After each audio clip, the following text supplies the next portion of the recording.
중국 연변 과학기술대학교를 세우신 김진경 총장님이라는 분이 계십니다. 어느 날 김진경 총장님에게 북한에서 전화 한 통이 오게 됩니다. 내용은 북한의 교육 관계자들, 그리고 당시 북한의 최고 지도자였던 김정일이 김진경 총장을 만나서 평양에도 과학기술대학교를 세워달라라는 요청이었습니다. 그 부탁을 받고 우리 김진경 총장은 평양을 갔고요. 평양을 둘러본 후에 대동강변 한 언덕에 있는 산자락을 학교 부지로 딱 지목을 하게 됩니다. 그런데 안내하던 관계자가 놀랍니다. 놀라면서 이렇게 말을 해요. 그곳은 군부대가 주둔해 있는 곳입니다. 이 나라에서 군부대가 어떤 위치에 있는지 아시지 않습니까? 그곳은 안 됩니다. 라고 말을 했습니다. 그러자 김 총장은 김정일 국방위원장에게 내가 이곳을 학교 부지로 선정했다라고 말하십시오. 빨리 보고하십시오. 라고 했고 즉시 군부대가 철수하여 이동하고 나서 대동강변 한 언덕 땅이 학교 부지로 선정이 되었습니다. 그 땅은 자그마치 30만 평이나 되었습니다. 그런데 토목공사 초기에 그곳에서 예배당 종탑과 녹슨 종 하나가 나왔습니다. 여러분, 바로 그것은 한국 최초의 순교자 토마스 선교사님의 기념교회가 서 있던 곳이었습니다. 이건 너무나도 놀라운 일이었습니다. 23살이었던 젊은 이 토마스 선교사는 당시 임신 중이었던 아내와 함께 중국 선교사로 가게 됩니다. 아내는 중국에 도착한 지 얼마 못 되어 낯선 기후와 낯선 문화와 그리고 풍토병을 이기지 못하고 먼저 천국으로 가게 됩니다.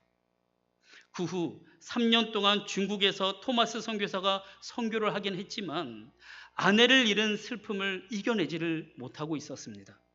그러다가 그때 어떤 분으로부터 중국 옆에 조선이라는 자그마한 나라가 있다라는 그 소식을 듣게 됩니다. 토마스는 미지의 땅 조선에 대한 이야기를 듣고 나서 선교의 마음이 다시 불을 듯하게 타올랐습니다.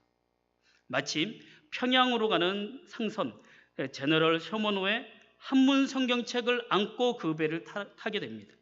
이 배는 그 당시 우리나라의 대원군의 세국 정책 치하에 있었던 조선군의 공격을 받게 됩니다. 불화살, 대포의 공격을 받고 마침내 제너럴 셔먼호는 침몰을 하게 되죠.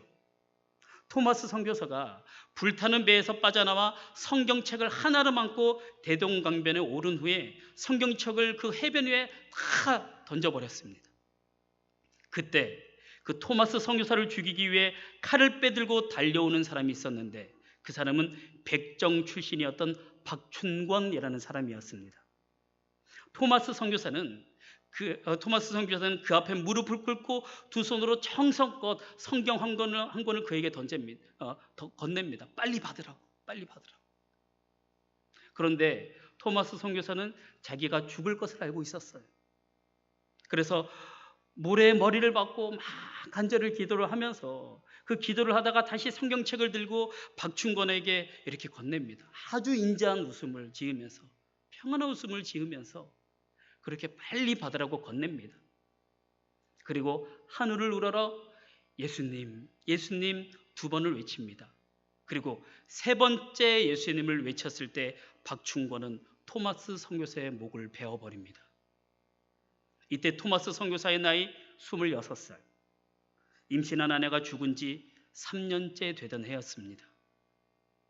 선교사를 죽인 이 박충권은 그 서양인이 죽음 앞에서도 웃음을 잃지 않고 그토록 간절하게 건넸던 이 책이 무엇일까? 그 책은 과연 무엇일까? 궁금하기도 했고, 그리고 뭔가에 이끌려서 성경책을 읽게 됩니다. 성경책을 읽다가 이분이 예수님을 믿게 돼요. 그래서 사무엘 마페 선교사에게 세례를 받게 되죠.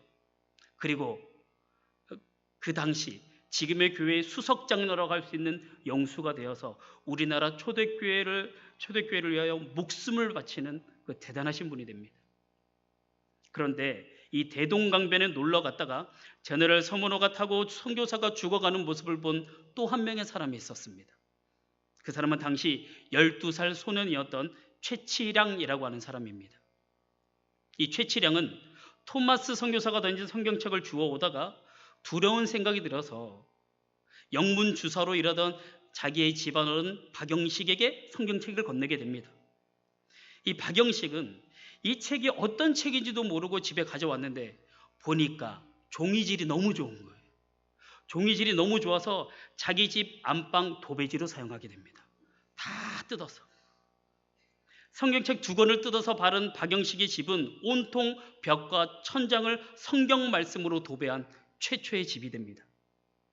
당연히 일어나도 누워도 성경 말씀이 박영식의 눈에 들어오지 않았겠습니까?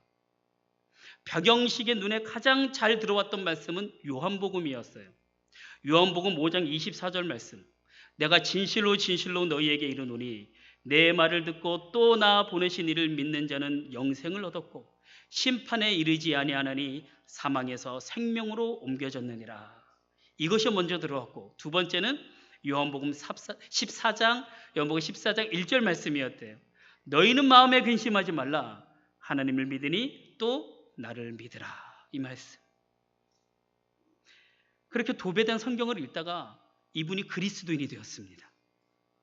물론 박영식에게 성경책을 넘긴 이 소년 최치랑도 초대 한국교회 그리스도인이 되어버립니다. 더욱 놀라운 사실이 있습니다. 더욱 놀라운 사실은요, 성경으로 도배한 박영식의 집이 평양 최초의 교회가 된다는 거예요. 그런데 여러분, 후에 이 교회는 우리가 정말 잘 아는 장대현 교회가 됩니다. 전 세계 도처에서 영적 부흥, 말씀 부흥 잔치가 일어났던 1907년 1월 14일과 1월 15일 이곳 장대현 교회에서도 말씀 잔치, 부흥 사경회가 열리게 됩니다. 전국에서 말씀을 사모하는 성도들이 밀려 들어오게 돼요. 존스톤 선교사의 말씀을 듣고 장대현 교회에 놀라운 성령의 역사가 일어나게 됩니다. 길선주 장로님이 친구 아내의 돈 몇 푼을 돌려주지 않은 죄를 먼저 그 사람이 회개를 합니다. 그 장로님의 회개로 인하여 모든 교인들의 자신의 죄를 회개를 하면서 그것이 점점 퍼져나가 전국을 회개의 울음바다로 만들어버리는 성령 대부흥 운동이 장대현 교회에서 일어나게 됩니다. 여러분, 성경으로 도배된 박영식 집에서 일어난 이 사건이 바로 평양 대부흥 운동의 시작이었다라는 것입니다. 그 이후 대동강변에는 순교자 토마스를 기억하면서 토마스 기념교회가 세워지게 된 것이죠. 이처럼 우리 한국교회는 하나님의 말씀에 세워졌습니다. 1884년과 5년 알렌, 언더우드, 아펜젤러 선교사님들이 오면서 교회가 세워졌지만 그 이전에 이미 토마스 선교사님을 통하여 성령 하나님이 직접 우리나라 이 땅 조선에 한국교회를 세우셨던 것입니다. 여러분, 전 세계 어디를 가더라도 한국교회처럼 말씀을 잘 가르치는 교회도, 말씀을 잘 읽고 경청하는 교회도 없습니다. 아이러니하지만 전 세계 그리스도인 가운데 한국교회 교인들처럼 신구약 66권을 하나님의 말씀을 굳게 믿는 사람들도 많지 않습니다. 그만큼 한국교회는 말씀으로 세워진 교회입니다. 존귀한 성도 여러분, 우리 금호교회도 일제 강점기 시절인 1928년에 교회가 세워졌는데요. 학교나 공공기관, 일반 국민들에게 신사참배를 하게 했던 그 시대에 우리 금호교회가 세워졌다는 것은 하나님의 말씀이 아니고서는 불가능한 것이라고 저는 봅니다. 저는 확신합니다. 우리 금호교회는 하나님의 말씀으로 세워진 교회인 줄로 저는 믿습니다. 그래서 오늘 말씀을 준비하면서 저는 눈물이 났어요. 왜냐하면 토마스 선교사님을 통하여 말씀으로 세워진 이 한국교회를 생각하니까 감사의 눈물이 났고요. 그리고 동시에 하나님의 말씀이 점점 약해지고 사라져가는 지금의 현실을 생각하니까 가슴이 아파서 눈물이 났습니다. 오늘 본문에서는 하나님의 말씀을 들음으로써 눈물을 흘린 이스라엘 백성들의 이야기가 나옵니다. 왜 눈물을 흘리게 되었는지 한번 살펴보도록 하겠습니다. 이스라엘의 계속되는 우상 숭배와 죄악으로 인해 결국 아수르와 바벨론에 의하여 이스라엘은 멸망을 당하게 됩니다. 유다 사람들은 바벨론의 포로로 끌려가게 되죠. 그 와중에 예루살렘은 완전히 무너져서 폐허가 되어버립니다. 바벨론 포로 생활 70년이 지나자 하나님은 고레스 왕을 통해서 해방시켜 주셨고, 가장 먼저 느헤미야를 통해 무너진 성벽을 수축하고 성전을 수축하도록 명령하십니다. 그런데 왜 무너진 성벽을 수축하도록 하셨을까요? 왜 에스라를 통해 무너진 성전을 수축하게 하셨을까요? 그것은 하나님께서 이스라엘 백성들에게 말씀을 주시기 위해서였습니다. 잃어버린 말씀, 잃어버린 예배를 되찾기 위해서였습니다. 그동안 느헤미야와 포로에서 돌아온 백성들은요, 온갖 반대와 비난과 조롱과 죽음의 위협과 수없는 고통을 참아내고 성벽 재건을 완성하게 됩니다. 그래서 은혜의 그릇은 준비가 되어 있었습니다. 이제 그 안에 무엇을 담아야 하는가가 남아 있었습니다. 많은 성도님들이 주일 예배에 올 때에 은혜의 그릇을 준비하고 올 것입니다. 은혜 받기 위하여, 하나님의 은혜를 받아서 일주일 동안 잘 살기 위하여 은혜의 그릇을 준비하여 올 것입니다. 그 그릇에 무엇을 채워야 할까요? 하나님은 오늘 본문 말씀을 통하여 하나님의 말씀을 채우라라고 말씀하십니다. 예배를 담으라라고 말씀하십니다. 그래서 영적 부흥을 일으키라라고 말씀하시죠. 그래야 민족이 살고, 그래야 너희의 가정이 살고, 그래야 너희의 자녀가 살고, 그래야 너희의 교회가 산다라고 오늘 하나님께서는 우리에게 말씀하고 계십니다. 혹시 여러분 가정에 어려움이 있으십니까? 직장 생활에 어려움이 있으십니까? 사업에 어려움이 있으십니까? 건강에 어려움이 있으십니까? 경제적으로 어려움이 있으십니까? 여러분의 그릇에 하나님의 말씀을 담으시기 바랍니다. 성령을 담으시기를 바랍니다. 성령의 불이 붙으면 역사가 일어납니다. 변화가 일어납니다. 그리고 기적이 일어납니다. 하나님의 말씀을 담을 때 하나님이 여러분의 가정과 삶을 다스리기 시작하신다는 이 사실을 믿으시기를 바랍니다. 오늘 본문 느헤미야 8장 1절 말씀을 우리 함께 읽도록 하겠습니다. 읽겠습니다. 시작. 이스라엘 자손이 자기들의 성읍에 거주하였더니 일곱째 달에 이르러 모든 백성이 일제히 수문 앞 광장에 모여 학사 에스라에게 여호와께서 이스라엘에게 명령하신 모세의 율법책을 가져오기를 청하매. 아멘. 말씀을 보면요, 성벽 건축 후에, 재건 후에 집을 짓고 살림을 정리하고 숨을 돌리는데 7개월 정도 걸렸던 것을 알 수가 있습니다. 그런데 그 후에 백성들이 일제히 수문 앞 광장에 모여요. 그리고 학사 에스라에게 모세의 율법책, 즉 하나님의 말씀을 가져와서 읽고 가르쳐 달라고 요청을 합니다. 말씀 잘 보십시오. 말씀 잘 보세요. 느헤미야나 제사장 에스라가 백성들에게 모이라라고 명령한 게 아닙니다. 백성들이 말씀을 가르쳐 달라고, 하나님의 뜻을 알려달라고 말씀에 갈급해서 모인 겁니다.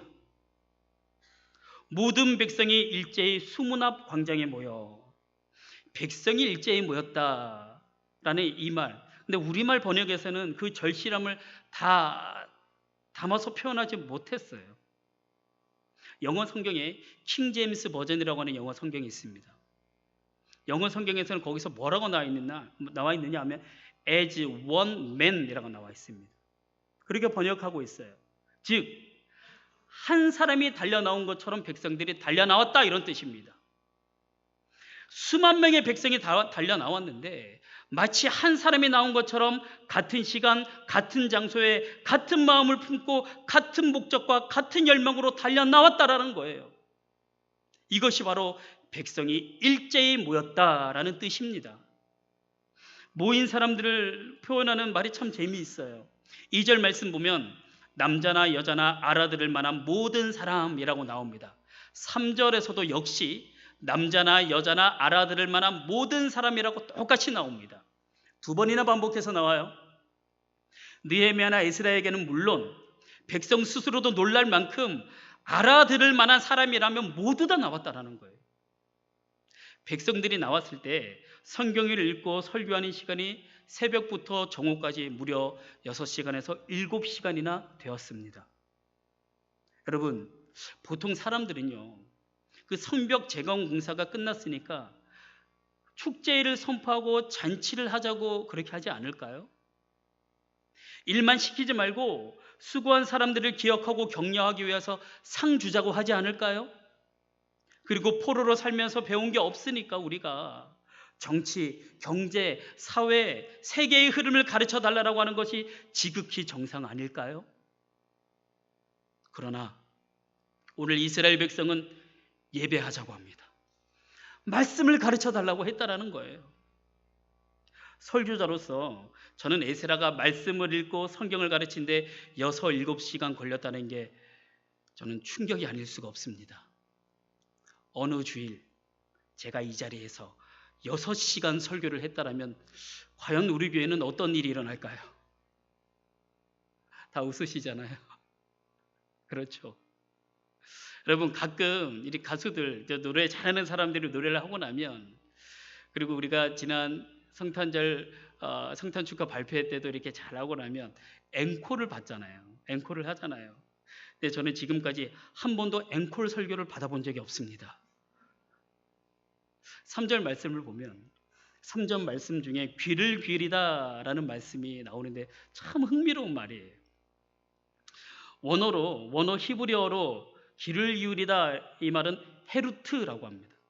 이 헤루트가 출애굽기 32장 16절에서는 판의 색이다 이렇게 번역되어 있습니다. 그러니까 한 몸처럼 달려왔던 백성들이 하나님의 말씀을 들을 때에 귀로만 들은 것이 아니라 눈에 새기고 마음에 새겼다라는 뜻입니다. 눈에 새기고 마음에 새긴다라는 것은요, 그 말씀을 자기의 영혼에 새겼다라는 뜻입니다. 폐결핵으로 폐가 녹아 들어가는 한 아이가 있었습니다. 결핵 요양소에서 새벽 예배 시간에 목사님의 설교가 이런 설교였어요. 그 주제가 주께서 채찍에 맞음으로 너희는 나음을 얻었다. 나음을 얻을 것입니다. 이런 말씀이었어요. 한 사람, 두 사람 모두 다 자기 방으로 돌아가고 그 다음에 이 아이는 혼자서 엎드려 기도하다가 신비한 경험을 하게 됩니다. 십자가가 화살처럼 자기에게 달려오는데 그날 들었던 말씀을 안고 달려오는 거예요. 주께서 채찍에 맞음으로 너희는 나음을 얻었다라는 말씀이 화살처럼 날아와 자기의 아픈 폐에 딱 꽂히는 그 경험을 하게 됩니다. 그 후에 죽어가던 이 아이는 기적적으로 살아나게 되었고 지금 70이 넘도록 교회를 잘 섬기고 계십니다. 신앙생활 하다가 내게 주시는 하나님의 말씀 한 단어, 한 말씀이라도 그것이 내 심장에 꽂히면, 그것이 내 영혼에 꽂히면 하나님의 말씀은 살아서 움직입니다. 부흥이 일어납니다. 변화가 일어납니다. 그리고 기적이 일어납니다. 삶이 온통 주님 앞으로 향하게 되어 있습니다. 여러분, 이것이 바로 하나님의 말씀이자 하나님의 말씀의 능력인 줄로 믿습니다. 미국 사우스 다코타주 러시무어 산에 가면요, 미국을 만든 위대한 대통령 4명의 얼굴이 어마어마한 바위에 새겨져 있습니다. 다들 많이 보셨을 텐데 사진 한번 보여드리겠습니다. 한번 띄워주세요. 바로 저 모습 다 아시죠? 여러분, 이 4사람의 공통점이 있어요. 이 4사람의 공통점은 모두 다 하나님의 말씀을 소중히 여긴 인물이었다라는 것입니다. 이 대통령의 얼굴을 바위에 새긴 이유가 있어요. 그것은요, 미국은 지금 하나님의 말씀 위에 세워진 나라다. 말씀으로 돌아가면 산다. 미국은 하나님의 말씀에 세운 나라다. 이것이 그 이유였어요. 4명의 대통령을 간단히 언급하면 첫 번째, 제일 왼쪽에 있는 사람부터 순서입니다. 미국 초대 대통령 조지 워싱턴입니다. 그는 대통령 취임식에서 성경에 손을 얹고 이렇게 선서합니다. 성경이 아니면 우리는 이 나라를 올바로 다스릴 수 없습니다. 그 다음 두 번째 3대 대통령이었던 토마스 제퍼슨입니다. 미국 독립선언서를 쓰고 이렇게 선언합니다. 미국은 성경을 반석으로 삼아 서 있습니다. 셋째, 우리가 너무나 잘 알고 있는 제일 끝에 있는 16대 대통령 아브라함 링컨입니다. 링컨은 남북 통일을 이룬 다음에 이렇게 고백했습니다. 미국이 이 나라 백성이 먹고 살아야 될 양식이 있다면 바로 하나님의 말씀입니다. 마지막 네 번째, 32대 대통령 프랭클린 루스벨트입니다. 최연소 대통령이자 장애인 대통령입니다. 그는 이렇게 말했습니다. 미국인이 진실하게 살고자 한다면 하나님의 말씀을 붙들어야 한다라고 말이죠. 그렇다면 여러분, 우리 대한민국이 어떻게 건강하게 세워질 수 있을까요?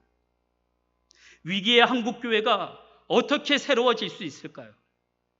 하나님이 여러분의 가정에게 주신 복을 여러분은 어떻게 담아낼 수 있을까요? 우리의 자녀들이 어떻게 주님이 다스리는 이 땅에 쓰임받을 수 있을까요? 그것은 영혼에 하나님의 말씀을 담는 것입니다.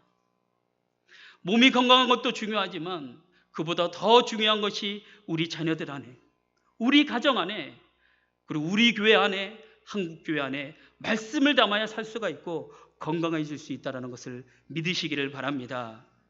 드디어 오늘 본문 5절, 6절에서 에스라 말씀 부흥회가 시작이 됩니다. 에스라가 특별히 지은 나무 강단 위에 오릅니다. 긴장된 분위기였지만 성령의 임재가 흐르고 있었어요. 왜냐하면 말씀을 사모해서 일제히 달려왔으니까. 에스라가 성경책을 딱 펼칩니다. 마치 하늘문이 열리듯 같은 성령의 위엄을 느꼈을 거예요. 백성들은 말씀 앞에 떨며 모두 일어납니다. 그리고 본문에 보니까 찬양으로 예배가 시작이 됩니다. 모든 백성이 손을 들고 찬양을 합니다. 큰 소리로 아멘 아멘 하면서 금방이라도 그 광장이 떠날 것 하며 수많은 사람들이 동시에 몸을 굽혀서 얼굴을 땅에다 대고 하나님을 경배합니다. 찬양이 끝나고 에스라가 성경 봉독을 하고 설교가 시작이 됩니다. 9절 보십시오.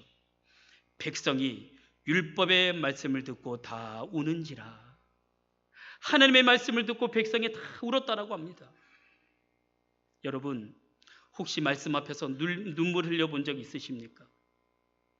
찬양하고 말씀 듣고 예배하다가 목 놓아 울어본 적 있으십니까?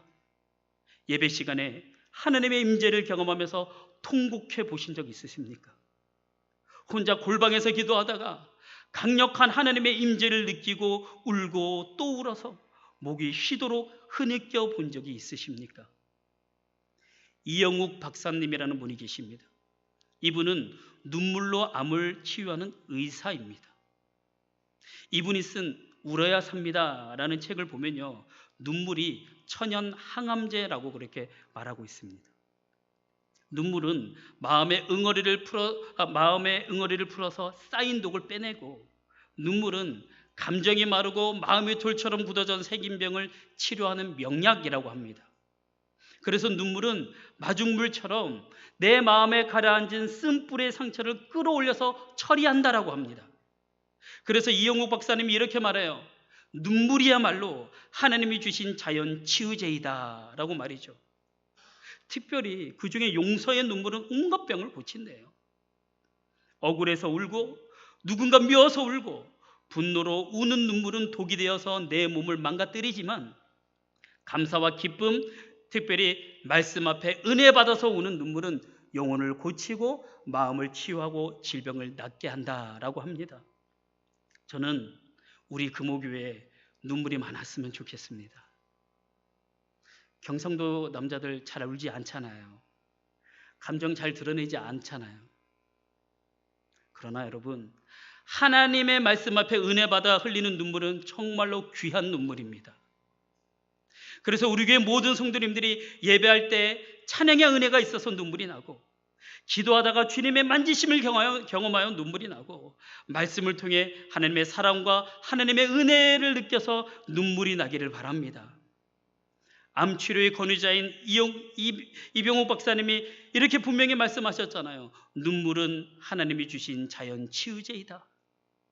그러므로 은혜의 눈물을 감추지 않고, 그것을 감추지 않고 흘리는 분들은요, 지금 오늘 이 시간에도 치유의 역사가 일어나리라 믿습니다. 9절 본문에서 이스라엘 백성들이 말씀을 듣고 다 울었다라고 했는데요, 왜 울었느냐 하면 잃어버린 하나님의 말씀을 찾은 감격 때문에 울은 것입니다. 그리고 하나님의 백성인 나라를 잃고 오랜 세월 말씀 없이 산 시간들이 부끄러워서 운 거예요. 그리고 꿀보다 더 단 이 말씀이 좋아서 운 것입니다. 우리는 하나님을 떠났는데 하나님은 자기 백성을 버리지 않으셨다는 사실에 행복해서 울었던 것입니다. 그때 다시 이어지는 9절의 말씀에 이렇게 나오는데, 여러분 우리 9절 말씀을 한번 읽어보도록 하겠습니다. 9절 말씀 읽겠습니다. 시작. 백성이 율법의 말씀을 듣고 다 우는지라 총독 느헤미야와 제사장 겸 학사 에스라와 백성을 가르치는 레위 사람들이 모든 백성에게 이르기를 오늘은 너희의 하나님 여호와의 성일이니 슬퍼하지 말며 울지 말라 하고. 아멘. 여러분 이 장면 한번 그림으로 그려지십니까? 느헤미야와 에스라 레위 지파 사람들은요 울지 않고 맹숭 서 있다가 백성들이 우니까 꾸중하면서 울지 마, 애도 아니고 왜 울어, 이런 장면 아닙니다. 틀림없이 느헤미야와 에스라 그리고 레위 사람들이 먼저 통곡했을 거예요. 본문 9절은 눈이 빨갛도록 울던 느헤미야가 옷소매로 막 눈물을 훔치면서 울지 마세요, 울지 말라니까요, 이런 장면입니다. 에스라가 또 수건을 끄집어내서 자기 얼굴을 가리다가 막 울다 막 흐느끼면서 그러다가 그 눈물을 멈추고 그래 울지 맙시다, 오늘은 하나님의 성일입니다. 하나님이 우리에게 거룩을 회복시켜 주신 날입니다. 그러니 오늘만이라도 지난 세월 슬퍼하지 말고 울지 맙시다 라고 했을 겁니다. 10절 말씀 보십시오. 느헤미야와 레위 사람들은 울지 말라라고 하면서 이렇게 말합니다. 우리 만당밥 좀 먹읍시다. 그래서 힘냅시다. 없는 사람에게 같이 나누어 주고 우리 기쁨으로 하나님 앞에 춤춥시다. 이날은 하나님께서 우리에게 기쁨을 주신 날이니 슬퍼하지 말고 기뻐합시다 라고 했습니다. 10절 끝에 여호와로 인하여 기뻐하는 것이 너희의 힘이니라. 이 말씀은 통곡과 기쁨이 어우러져서 하나가 된 신앙생활의 행복을 표현한 말씀입니다. 이 절에 있는 여러분 모두 이런 행복한 신앙생활하기를 소망합니다. 말씀으로 기뻐하고 말씀으로 감격하고 말씀으로 행복하시기를 바랍니다. 이제 말씀을 마무리하도록 하겠습니다. 오늘 이스라엘 백성들은 성벽 수칙이 끝나기를 기다렸다는 듯이 성벽이 완성되고 나자 일제히 에스라에게 달려와 하나님의 말씀을 들려달라고 요청을 했습니다. 그래서 수문 앞 광장에서 에스라가 하나님의 말씀을 전하자 그 말씀을 듣고 하나님께 죄송함과 감사와 감격의 눈물을 흘렸습니다. 얼마나 말씀을 사모했으면 한 몸처럼 달려나왔고 다들 통곡했을까요? 존귀한 성도 여러분, 우리에게도 이런 모습이 있어야 하지 않을까요? 주일 예배를 드릴 때 어떤 분들은 말씀을 붙잡고 가는 분이 있는 반면 어떤 분은 한 귀로 듣고 한 귀로 흘려버리는 분도 계시고, 어떤 분은 들을 때는 말씀이 참 좋았다라고 하지만 집으로 돌아가면 다 잊어버리는 분도 있습니다. 저는 모든 성도님들이 말씀의 은혜 때문에 눈물을 흘리셨으면 좋겠습니다. 그렇게 말씀을 받는 성도님들은 눈물과 감격이 어우러져서 능력이 되는 신앙의 신비를 체험하게 될 것입니다. 울었지만 행복하고 통곡했지만 기쁜 신앙의 차원을 경험하게 될 것입니다. 그러므로 예배할 때마다 하나님의 임재와 하나님의 말씀을 듣고 감격해하며 이 세상을 승리하며 살아가는 저와 여러분이 되시기를 주님의 이름으로 부탁드립니다. 오늘 찬양 한 곡하고 하나님 말씀 붙잡고 한번 기도하도록 하겠습니다.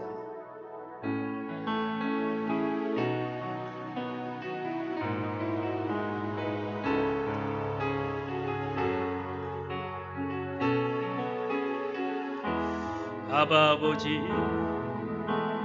아바 아버지, 아바 아버지, 나를 안으시고 바라보시는 아바 아버지, 아바 아버지, 아바 아버지, 나를 도우시고 힘주시는 아버지, 주는 내 마음을 붙이시고 볼 수 없는 상처 만지시네. 나를 아시고 나를 나를 이해하시네. 내 영혼 새롭게 세우시. 주는 내 맘을 고치시고, 주는 내 맘을 고치시고, 볼 수 없는 상처 만지시네. 나를 아시고 나를 이해하시네. 내 영혼 새롭게 세우시네. 존귀한 성도 여러분, 오늘 말씀에 이스라엘 백성들이 성벽을 재건하고 나자 한 몸처럼 에스라에게 달라와 하나님의 말씀을 들려달라고 요청을 했습니다. 그 말씀을 들을 때에 그들은 통곡하면서 눈물을 흘렸습니다. 그들이 왜 눈물을 흘렸을까요? 하나님께서 말씀을 통해 내가 너희 아픔을 다 알고 있다. 내가 너희가 지금 무엇 때문에 신음하는지 다 알고 있다. 내가 지금 너희들의 기도의 제목이 무엇인지 다 알고 있다. 내가 너희들을 책임져 주겠다. 내가 너희들의 인생을 내가 끌고 가겠다라고 하나님의 말씀이 그들 마음에 닿아서 그들의 눈물이 흘렸던 것입니다. 성도 여러분, 오늘 하나님께서 우리에게 동일하게 말씀하십니다. 내가 너희의 아픔을 다한다. 내가 너희의 근심을 다한다. 내가 너희의 눈물을 다한다. 이제 나의 말씀을 받으라. 나의 말씀을 믿으라. 나의 말씀을 영혼으로 받아들여라. 내가 너의 인생을 책임져 주겠다라고, 우리의 아픈 부분을, 아픈 것을 다 고쳐주겠다라고 말씀하십니다. 그래서 이 시간에 우리가 기도할 때에 이렇게 기도했으면 좋겠어요. 하나님은 제가 온전히 하나님의 말씀만 사모합니다. 온전히 하나님의 말씀에 아멘합니다. 하나님의 말씀에 눈물을 흘리며 하나님의 사랑을 바라보며 날 향한 하나님의 놀라운 계획을 기대하며 소망하며 나아가겠습니다라고 이 시간에 주여 한번 외치고 다 같이 통성으로 기도하며 나아가겠습니다. 주여. 하나님, 우리의 모든 것을 아시는 하나님, 오늘 이스라엘 백성들이 성벽을 재건하고 에스라에게 한 몸으로 달려나가 말씀을 달라라고 요청한 것을 보았습니다. 이스라엘 백성이 말씀을 들을 때에 은혜의 눈물을 흘렸던 것처럼 우리도 말씀에 사모함이 있게 하여 주시고, 본문 속 이스라엘 백성들처럼 하나님의 말씀을 들을 수 있는 감사와 감격의 눈물이 있게 하여 주옵소서. 그런 마음으로 말씀을 듣는 모든 성도님들 모두 하나님의 놀라우신 뜻과 하나님의 놀라우신 계획을 발견하여 기대와 소망으로 살아가게 하여 주옵소서. 우리 구주 예수 그리스도의 이름으로 기도하옵나이다. 아멘.